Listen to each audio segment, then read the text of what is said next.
Salut à tous, comment ça va? Je suis le pasteur Antonio Junior, et aujourd'hui j'ai amené ici mon invité spécial, ma femme Thaïs. Bonjour à tous, comment allez-vous? C'est un plaisir d'être ici à nouveau. Aujourd'hui, nous parlerons d'un sujet important, je suis sûre que ce sera une bénédiction. Frères et sœurs, écoutez, aujourd'hui nous allons vous raconter une expérience qui malheureusement a été terrible. Mais cela, ça a été une grande leçon pour nous. Regardez, je vais déjà vous dire, c'était comme un film d'horreur. Frères et sœurs, le monde spirituel est très sérieux. Je ne souhaite à personne ce que Thaïs et moi avons vécu une nuit. Nous allons tout vous expliquer en détail pour éviter que vous fassiez la même erreur. Et donc, nous pouvons tous échouer, vous le savez. Mais quand on connaît la vérité, quand on connaît la parole de Dieu, la Bible dit que plus Dieu nous donne, plus il nous sera demandé.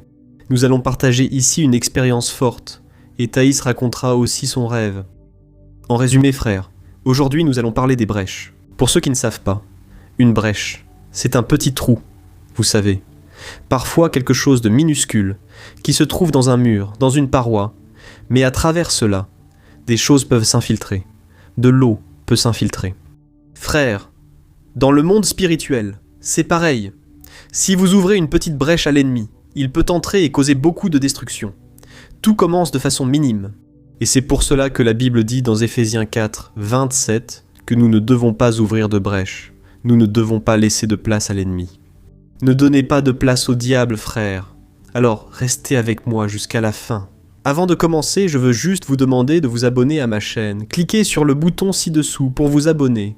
Activez aussi la cloche pour ne pas manquer les prochaines vidéos. Je veux vous apporter beaucoup de contenus qui vous béniront. Et je vais laisser le lien de la chaîne de Thaïs ici dans le premier commentaire, d'accord? Ensuite, allez-y et abonnez-vous. Alors allons-y, mon amour. Oui, raconte-le au public. À propos du rêve que Dieu t'a donné récemment. Il y a environ un mois, je demandais à Dieu une parole.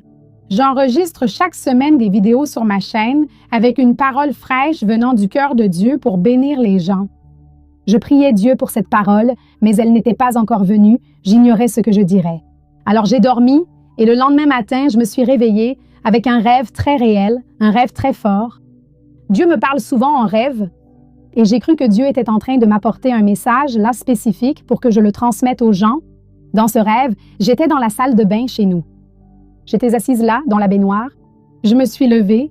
En regardant la douche de notre salle de bain, j'ai vu la petite grille ronde, tu sais, ces anciennes grilles. On l'a récemment changée. Et on n'a pas réussi à visser cette grille, alors on l'a laissée poser juste au-dessus du tuyau. Et cette grille s'est détachée, et un crocodile est sorti de cette grille. Et à ce moment-là, j'ai vu ce crocodile sortir, et j'ai tout de suite compris qu'il venait m'attaquer. J'ai vite fermé la porte de la salle de bain, puis dit à mon chéri qu'il fallait fermer la grille, car des crocodiles entraient dans la maison. Et puis, au milieu de la maison, il y avait aussi quelques grilles. Il y avait d'autres grilles au milieu de la maison qui étaient aussi détachées. À ce moment, on a commencé à mettre de la colle pour fermer les grilles, puis je me suis réveillée de ce rêve. Et j'ai dit, « Mon Dieu, quel est ce rêve? Qu'est-ce que tu voulais me dire? » Avec cette parole. Et là, j'ai compris clairement, Dieu m'a donné du discernement à ce moment-là qu'il me parlait des failles spirituelles, que beaucoup de familles ouvrent des failles spirituelles dans leur maison. Parfois, c'est quelque chose de tellement imperceptible. Comme dans mon rêve, un crocodile entrant par la bonde de la douche, c'est impossible. Il est bien trop grand pour la petite bonde. Oui. Mais ces brèches, on pense qu'il n'y a rien qui peut entrer. Mais les failles spirituelles sont très réelles. Ces derniers jours, ici à la maison, nous avons aussi eu une fuite. Ma chambre avait de l'eau qui entrait dans la maison. Au point d'inonder, il y avait de l'eau partout. Et on ne comprenait pas d'où venait cette eau. Alors, j'ai appelé le maçon pour venir voir ce qui se passait. Et il m'a dit que c'était le joint. Le joint du carrelage extérieur de la maison était usé. Il s'était détaché. Et l'eau entrait par cette petite fissure. Le joint est vraiment petit, non? Pourtant, il causait une flaque d'eau dans la maison. Donc en fait, la brèche, c'est très sérieux. On pense souvent que ce n'est rien, peut-être quelque chose que tu fais, un mot que tu dis. Et là, on donne un droit d'agir dans le monde spirituel. Mon amour. Oui, mes frères, donc ce que nous allons apporter ici aujourd'hui sera un enseignement tellement profond, tellement fort pour ta vie. J'en suis sûr, tu ne laisseras plus jamais le moindre espace à l'ennemi. Bien sûr. D'accord? La Bible dit dans Ecclésiaste 10, verset 8, que celui qui fait une brèche dans le mur, celui qui le rompt, un serpent le mordra. Thaïs a parlé de l'exemple du crocodile. Oui, bien sûr, tout cela ce sont des symboles, n'est-ce pas, de l'ennemi. De même que le dragon, ici c'est le serpent, qui représente aussi Satan. Le serpent va mordre. Et que serait ce mur? Le mur, frère, c'est la protection de Dieu qui vient à travers la parole. Parce que lorsque vous n'obéissez pas à la parole, vous ouvrez une brèche dans ce mur. La brèche, c'est simplement le péché. C'est pour que vous compreniez. C'est quand vous péchez. Le péché, c'est quand vous désobéissez à quelque chose de la parole de Dieu. Alors Jésus lui-même, n'est-ce pas, quand il allait être tué, crucifié, il a dit ceci à ses disciples. Je vais vous lire. Regardez. Jean 14, verset 30. Maintenant s'approche celui qui gouverne ce monde, le prince de ce monde, qui est Satan. Il n'a aucun pouvoir sur moi. Dans une autre version, il est écrit « En moi, rien ne vient de lui ». Autrement dit, Jésus a été le seul à n'avoir laissé aucune faille à l'ennemi, à aucun moment de sa vie, parce qu'il n'a pas péché. Mais nous, frères, bien sûr, nous pouvons. Nous allons pécher. Mais la Bible dit « Si quelqu'un pêche, nous avons maintenant un avocat auprès du Père, qui est Jésus-Christ, homme. Et pourquoi l'apôtre Paul dit-il cela? Jésus-Christ, homme. Parce que Jésus, il connaît nos faiblesses. Il a tout connu de l'être humain. D'ailleurs, il aimait beaucoup être appelé fils de l'homme. Pourquoi? Il s'est incarné ici sur cette terre, tu comprends? Seulement, il a tout vécu et il n'a pas péché. Pour qu'aujourd'hui, il puisse être notre avocat. Alors quand tu te repens de tes péchés, que tu reconnais que tu as péché et que tu demandes pardon, c'est comme si Jésus se présentait devant le Père et disait « Regarde, tu peux pardonner, parce que j'ai déjà. Regarde ici les marques dans mes mains. J'ai déjà payé le prix pour ce péché. » Alors, le sang de Jésus te purifie à ce moment-là et te pardonne. Amen. Alors, qu'est-ce qui se passe? L'ennemi, tu vois, quand il remarque que tu es en train de tomber dans la tentation, il va essayer de provoquer la destruction et tu dois boucher ce trou. Dans un instant, nous allons te dire ici quelque chose que tu dois faire. Par où ces failles s'ouvrent-elles? C'est bien la question, non? Oui. Par où ça entre, n'est-ce pas? Sur quel point faut-il être vigilant? Non. Quels sont les points d'entrée? Parce qu'à un endroit, elle entre, quelque part, il y a une porte qui s'ouvre là. Et donc, avant cela, nous allons maintenant raconter ici ce cauchemar, disons-le ainsi, que nous avons vécu. Je vais commencer à raconter, puis Thaïs racontera sa partie, d'accord? Que s'est-il passé, mes frères? Je me souviens que j'ai prêché un dimanche soir, dans une église, et le feu est descendu. C'était une bénédiction. Regardez, de nombreuses personnes ont été sauvées, et de nombreuses personnes ont été touchées. Je me suis senti renouvelé. J'étais comme ça, tellement fortifié. Puis, le lendemain, Thaïs et moi, on a décidé de regarder un film. Vous savez quand vous êtes fatigué, n'est-ce pas?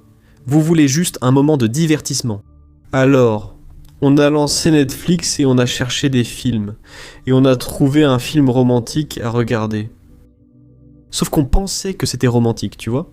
On pensait qu'il n'y aurait aucune scène de ce genre, rien de grave. Et alors, vas-y mon amour, continue. Oui, et donc on a regardé ce film. Au début, tout allait bien, jusqu'à ce que des scènes très choquantes commencent à apparaître, des scènes de pornographie, des scènes d'infidélité, d'abus. Alors, on a commencé à être horrifiés par ce film. On continuait à regarder et cette ambiance lourde est entrée dans notre chambre.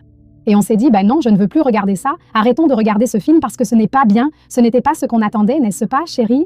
C'est ça. Et on est allé se coucher. Il était déjà tard, on est allé dormir. Sauf que là, je me suis réveillée au milieu de la nuit et je me suis réveillée très effrayée, comme si quelqu'un était en train de m'étrangler. Quelqu'un voulait me tuer là. Je me suis réveillée sans pouvoir respirer et j'ai dit « Amour, je me sens mal, il m'arrive quelque chose. » À ce moment, Juninho s'est réveillé. Et il a vu, oui, quelque chose de terrible. N'est-ce pas, mon amour? Je vais raconter. Frère, regardez. Oh là là. Je ne souhaite ça à personne. Frère, au moment où Thaïs s'est réveillée, elle a poussé un cri tellement fort parce que quelque chose était en train de l'étrangler. Mais au moment où j'ai ouvert les yeux, d'ailleurs, frère, un détail. Oui, on a regardé le film. On s'est arrêté. On a vu que ça n'allait pas. On a eu le discernement de comprendre que ça ne faisait pas partie de notre vie, de nos valeurs. On y a renoncé. C'est ça. Mais après qu'on ait annulé, on s'est rendu compte qu'une porte avait été ouverte là, chez nous. Une porte avait été ouverte. Oui. Frère, on était très fatigués. et on a fini par s'endormir, tu sais. Mais on a remarqué quelque chose de bizarre. Tu te rappelles ce que j'ai dit? À qui l'on donne beaucoup, on demandera beaucoup. Frère, plus on avance dans la marche avec Dieu, plus on a des expériences puissantes avec Dieu, c'est là que l'ennemi.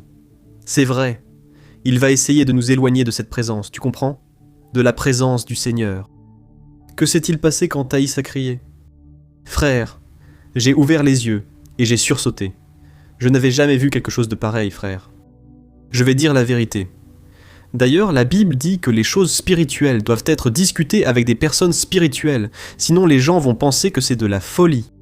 Frère, à ce moment-là, j'ai vu un démon à la porte de la chambre. Miséricorde. Miséricorde. Frère, ce démon ressemblait à un enfant.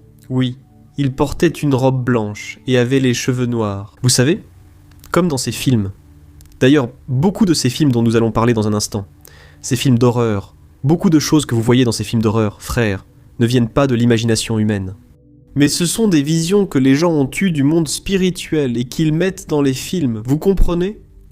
Frère, ça s'est passé en quelques millièmes de seconde. Au moment où j'ai vu cette créature-là, ce démon transfiguré en enfant, frère, dans notre chambre. Réfléchissez-y. À ce moment-là, j'ai réprimandé au nom de Jésus, et cette scène a disparu. J'ai prié avec Thaïs, nous avons prié ensemble. Dieu nous a alors donné du discernement. C'était à cause du film, tu te souviens? À ce moment, on s'est souvenu. C'est le film, une porte qu'on a ouverte. On a donc demandé pardon à Dieu, on s'est repenti, rejeté cela et déclaré que notre maison appartient au Seigneur, protégé notre famille, puis prié ensemble. N'est-ce pas, mon amour? En refermant cette porte qui a été ouverte, n'est-ce pas? Oui, donc c'était une expérience terrible, mais Dieu l'a permis. Tu es d'accord? Tout arrive avec la permission de Dieu, n'est-ce pas? Et l'apprentissage a été vraiment immense pour nous, tu sais.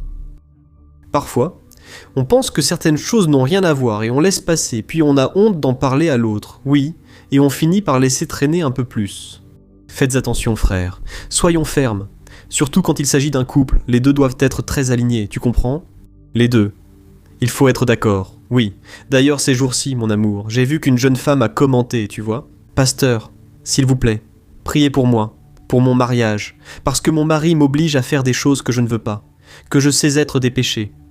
Alors, frère, il faut vraiment faire très attention, vous savez?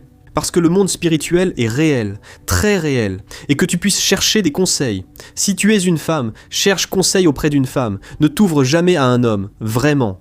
Un homme aussi doit s'ouvrir à un homme pour ces choses. Mais si tu reconnais, tu vois, qu'il y a quelque chose qui vous empêche d'avoir une intimité avec Dieu, quelque chose qui est une faille, ferme cette faille, ne la laisse pas ouverte. Amen. Alors, frère, juste pour qu'on puisse continuer maintenant, nous allons vous montrer ici quelques signes qui indiquent que vous devez fermer ces failles, d'accord? Même Jésus, lorsqu'il était là au Gethsémani, et qu'il a vu que les disciples dormaient, c'est-à-dire qu'ils ne veillaient pas, qu'ils ne faisaient pas attention à ce qui se passait. Et pensez, frères, au monde spirituel, à la bataille qui se déroulait là contre Jésus et les disciples. Parce que l'heure arrivait pour lui d'aller à la maison, à la croix, et Jésus a alors dit aux disciples, « Veillez et priez, l'esprit est prêt, c'est-à-dire que vous êtes sauvés, mais la chair est faible, et le diable, il veut entrer par la chair, par le péché. » Alors, qu'est-ce que Jésus a dit en premier lieu? Veillez, frères, veillez. Regardez, c'est aussi important que de prier, parce que ça ne sert à rien de prier si au quotidien vous ne veillez pas, vous comprenez? Et une idée que j'ai eue, mon amour, c'est comme ça, une illustration pour vous. C'est que je me souviens que bien des fois je remarquais cela très clairement. Imagine que vous allez à une veillée de prière et que vous avez rempli un sac. Vous êtes rempli du Saint-Esprit, n'est-ce pas? Mais ensuite, vous quittez la veillée et regardez une émission ou écoutez une musique inappropriée. C'est comme s'il y avait des petits trous. Ils percent ce sac, c'est vrai. Et très vite vous êtes à nouveau vide. Alors ne vaudrait-il pas mieux que vous soyez plus vigilant, vous comprenez? Même si vous n'êtes pas une personne qui prie beaucoup. Mais si vous êtes quelqu'un qui veille beaucoup, vous gardez vraiment ce que vous avez cherché en Dieu. Donc il y a beaucoup de gens qui prient beaucoup, qui prient des heures et des heures, mais au quotidien, ils ne veillent pas. Alors ils perdent tout ce pourquoi ils ont prié, pour ainsi dire, vous comprenez? Alors, mon amour, dis-nous ici, c'est... Où la personne doit-elle veiller, n'est-ce pas? Oui, je vois que c'est très important. Parlons des sens. Il faut comprendre que nos yeux, notre bouche, nos oreilles, ils doivent être protégés. Parce que si on ne les protège pas, on peut être exposé à ces représailles. Donc, nous devons surveiller nos yeux, tout ce que nos yeux voient, que ce soit à travers le téléphone portable, la télévision, un film, comme dans notre cas, ou à travers nos oreilles. Il y a des chansons qui sont très sensuelles, des chansons qui racontent des bêtises. Ces jours-ci, nous sommes allés dans un restaurant et il passait une chanson de Sertanejo. Et vraiment, quelle chanson vulgaire, quelle chanson de mauvais goût, tu sais? Ça parlait de souffrance, de trahison, des choses tellement bizarres que j'ai dit « Mon amour, c'est fou, non ?» Comment quelqu'un peut écouter ça?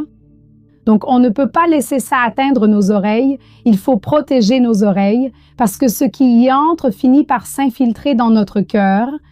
C'est par ces portes que l'ennemi entre. Donc, une autre porte à laquelle nous devons faire attention, c'est le manque de pardon. Je vois tant de personnes qui gardent de la rancœur, des personnes qui ont de la colère, du ressentiment envers les autres qu'elles n'arrivent pas à pardonner. Et ça, c'est une porte immense que tu es en train d'ouvrir. C'est une faille, un droit légal pour que l'ennemi puisse agir dans ta vie, donc nous devons vraiment faire attention. Si tu as une blessure, quelque chose qui n'a pas été traité, demande au Seigneur de te montrer, afin que tu puisses être guéri, pour que Dieu puisse te guérir. Ferme cette porte que l'ennemi veut utiliser pour pouvoir s'attaquer à ta vie. Alors, nous devons faire attention à cela. Une autre chose aussi que je remarque, c'est que l'ennemi veut utiliser notre bouche. Il veut que tu dises des bêtises, que tu te disputes avec ton mari, avec tes enfants, que tu parles mal de toi-même. Comme « je n'y arrive pas, je ne suis pas capable ». L'ennemi, il essaie tout le temps d'utiliser notre bouche parce que notre bouche est puissante. Tout ce que tu dis a le pouvoir de donner la vie ou la mort. Alors, nous devons aussi surveiller notre bouche pour que de notre bouche ne sortent que des paroles qui viennent du Seigneur.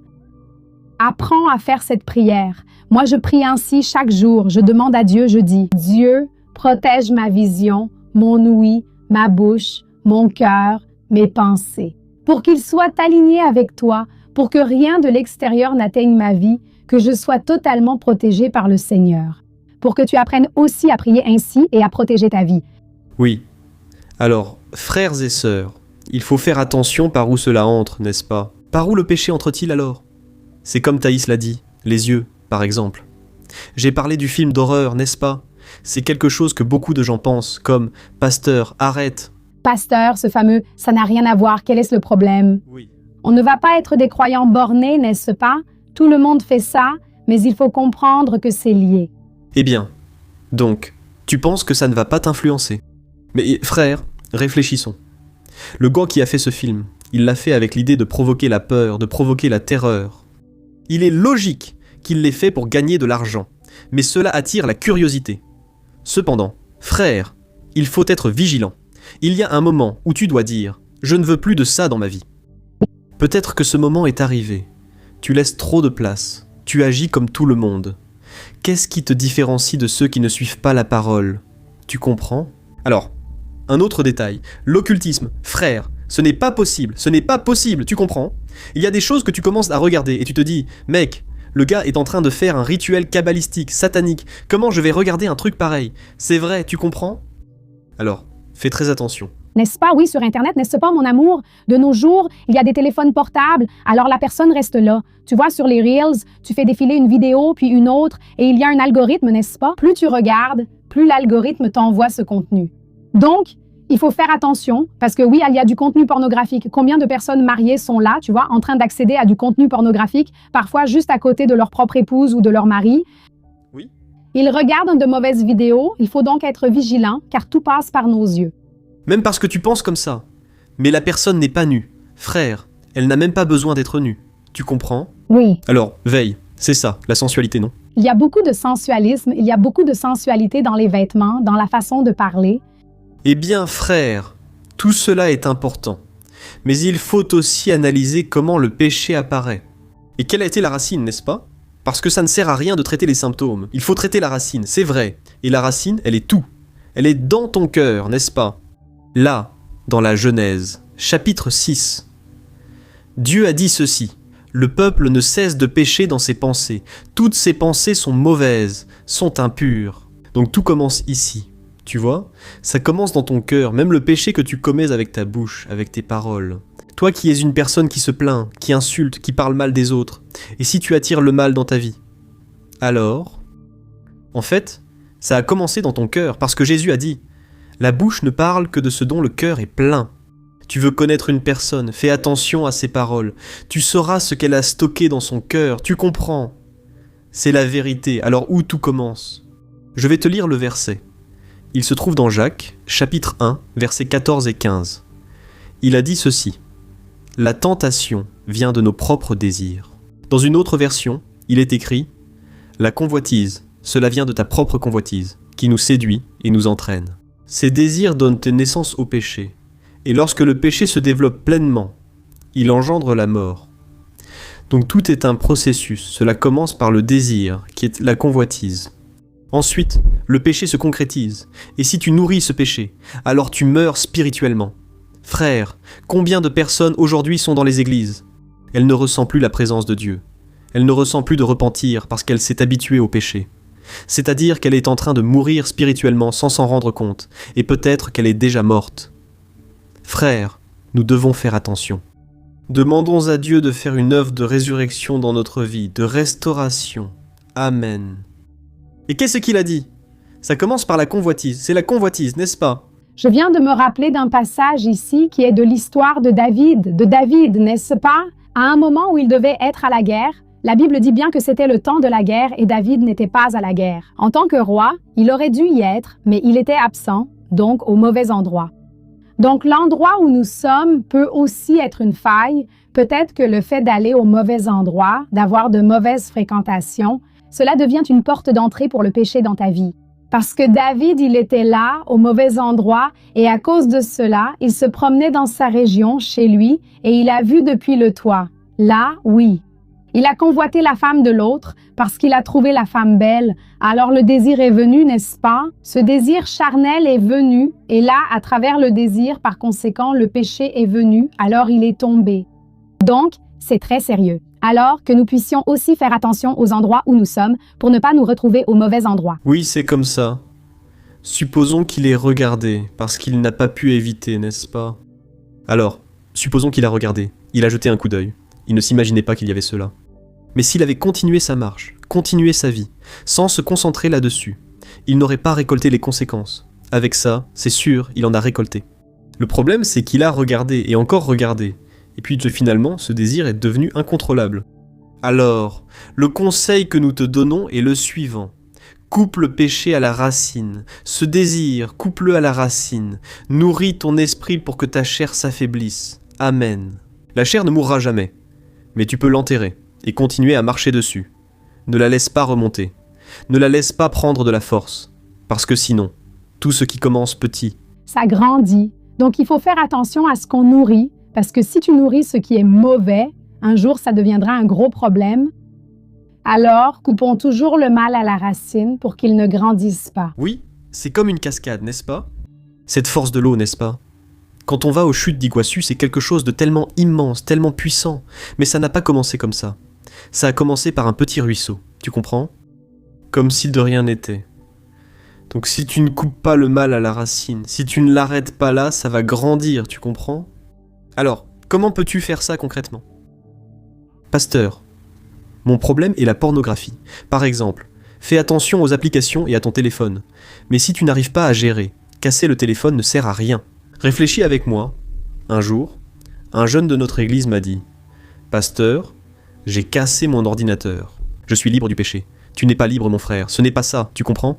Parce que s'il veut vraiment, il va trouver un téléphone. Il va trouver un autre ordinateur. » Et je lui ai dit « Mon fils, tu as gaspillé de l'argent. Tu dois traiter la racine du problème, ton cœur. » Et une autre chose que je remarque, mon amour, c'est que généralement l'ennemi, il vient là où il a un droit d'agir. Donc, une personne qui a péché dans le passé, même si elle s'est repentie, qu'elle a changé de vie, que Dieu lui a pardonné, mais si elle avait péché, par exemple, avec la pornographie, généralement, l'ennemi va utiliser ce droit-là pour agir dans la vie de la personne. Il faut surveiller nos points faibles, car c'est là que l'ennemi cherche à nous attaquer pour nous humilier. L'ennemi, il est rusé et il va vouloir nous affaiblir, toucher, appuyer sur notre blessure. Alors, même si tu dis, mais pasteur, mais je me suis déjà repenti, je ne fais plus ça, je ne pratique plus ce péché. Mais l'ennemi cherchera à t'accuser pour ton passé. C'est là que tu dois te renforcer et être plus radical. Dire clairement « Non, je ne regarde rien de pornographique, je n'y accède pas. Je ne veux donner à l'ennemi aucun droit d'agir dans ma vie. Je suis blindé, je suis protégé par le Saint-Esprit. » Amen. Amen.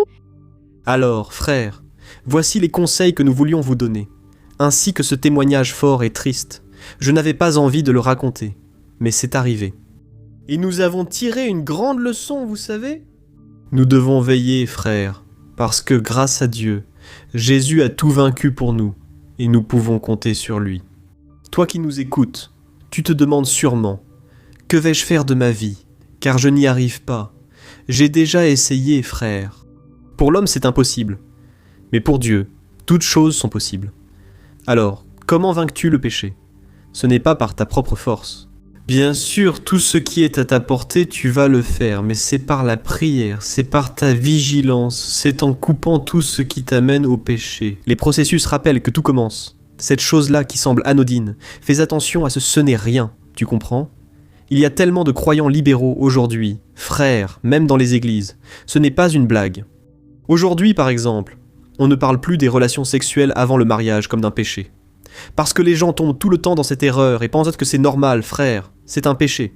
Ça s'appelle la fornication, tu comprends ? Nous devons nous sanctifier, n'est-ce pas? Dans la Bible, Dieu dit au peuple d'Israël qu'il est son trésor personnel et veut qu'il soit un peuple à part. Cette parole s'adresse aussi à nous, le peuple de Dieu, distinct des autres. Nous ne pouvons pas être comme les autres ni nous conformer aux gens du monde. Nous devons être différentes, nous séparer, nous consacrer et vivre dans le renoncement. Ce n'est pas tout ce que tu feras ni tout ce que tu peux, mais un tel reste un tel, toi tu fais partie du peuple de Dieu, tu es à part, ointe. Alors demandons à Dieu de mettre dans notre cœur là où nous échouons, n'est-ce pas, mon amour? Là où tu as besoin de te sanctifier davantage, là où tu as besoin de te consacrer.